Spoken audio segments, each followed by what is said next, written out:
If you have done some bike wrenching before but never actually built a bike, you'll need 60 to 80 minutes. And if you're an expert bike mechanic, you can probably be riding within 30 to 60 minutes. Grab the box containing the small parts and keep these parts handy.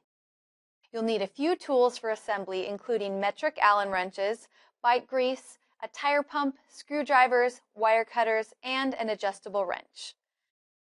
Before you insert the seat post, smear some grease on the post to make installation and adjustments easier, and make sure you push it past the minimum insertion line. Close the quick release or tighten the seat post clamp bolt. You'll know your seat post is tight enough if you can't twist it side to side. Check that your stem is facing forward along with your fork. You may need to turn your fork forward to line them both up. Tighten the two pinch bolts evenly. The wrench should leave an imprint on your palm when it's tight enough. Remove the faceplate bolts and the faceplate. Then center your handlebars. Tighten the bolts evenly and snugly and check to make sure you have an equal gap on the top and bottom. Remove the plastic caps from your front wheel and slide the quick release through the hub with one conical spring on each side. Grease the threads and thread the nut on loosely. Put the front wheel in the fork and begin to tighten the quick release. When you close the lever, it should tuck up near the fork leg, and when it's tight enough, the lever will leave an imprint on your palm. After you get your front wheel on, check the back wheel for proper tightness too. Pedals are right and left specific, so be careful as to which pedal goes where. Use a small dab of grease on the threads. The right pedal goes on the side with the chain and threads in clockwise. The left pedal goes on the non-chain side and threads in counterclockwise. Snug your pedals with a pedal wrench or a thin adjustable wrench. To attach your caliper brakes, slide the post through the hole in the fork.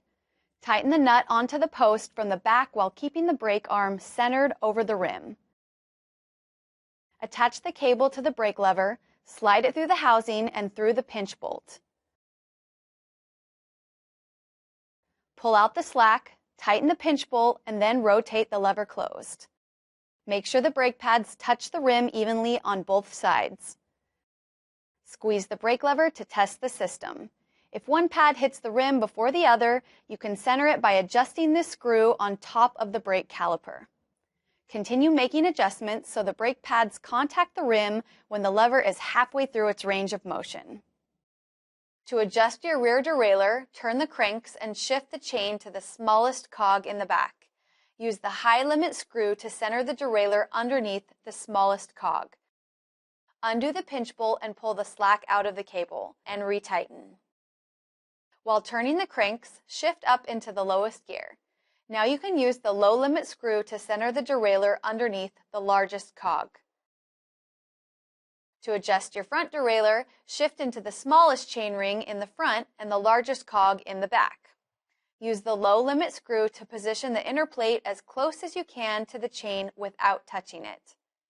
Loosen the pinch bolt to pull the slack out of the cable and retighten. While turning the cranks, shift up into the largest chainring in front and the smallest cog in back. Now you can use the high limit screw to position the outer plate of the derailleur as close to the chain as you can without touching it. Put the red reflector on the seat post and the white one on your handlebars. Safety first. Cut any extra cable down with your cutters and pinch a cable end on with your pliers to keep the cable from fraying. Finally, pump up your tires following the guidelines on the sidewall of the tire. Before you head out on a ride, double check the tightness of your seat post and handlebars. And test the brakes to make sure they'll stop you when you need them.